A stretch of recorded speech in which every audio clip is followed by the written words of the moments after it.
It's illegal for poor people to eat bananas in the street. Suddenly I realize this and stop, but it's too late. My mobile phone alerts me that I've committed a crime. When I looked up, a police drone was in front of me. After confirming my identity, the drone popped out a pair of silver handcuffs. It ordered me to put on the handcuffs in 5 seconds. I tried to trick the machine that I hadn't committed a crime, but the system recognized that I was lying by my facial movements. When it realized I wasn't cooperating, the drone immediately took out an electric baton and prepared to arrest me. I had no choice but to put on the handcuffs. Then I followed the drone to the prison, but the prison was unguarded. I put my personal belongings in a box. Then a conveyor belt delivers a set of prison clothes. After changing, I follow the system's instructions and walk into my cell. The door closes quickly, and a big screen starts describing the prison's services. But all I want to know is when I'll get out. Several lawyers' profiles popped up on the screen. I chose the one with the highest rating. Turns out it costs $10,000 to hire a lawyer, and I couldn't afford that kind of money. So I went with free public defense. The computer projections gave me an 89% chance of conviction. I was looking at 47 years. I tried to defend myself, but the system advised me to plead guilty sooner. That would reduce my sentence by 5 to 7 years. Plead guilty to what? Are you sure you want to plead guilty?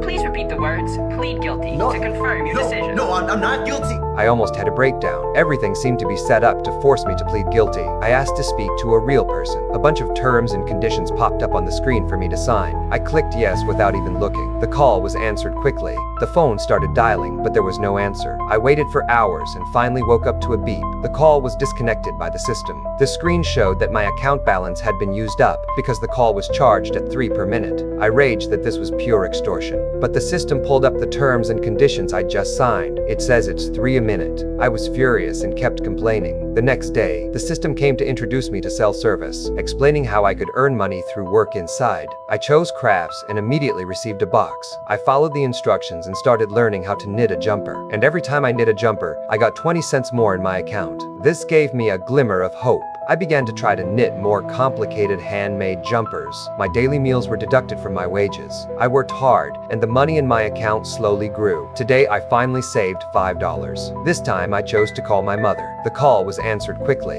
I was trying to get to the point, but my mother had already begun to nag me. Seeing that the call balance was dwindling, I interrupted her. I told him I was in jail and needed $10,000 for a lawyer. Otherwise, I'll never get out of jail. Suddenly, the phone was cut off by the system and the bill was completely used up. The system reappeared and asked me if I wanted to plead guilty. I roared with fury. But after I calmed down, I went back to knitting. That day, I suddenly saw an unread message. I clicked on it and saw that my mother had transferred money. I immediately denied my guilt and asked for a lawyer.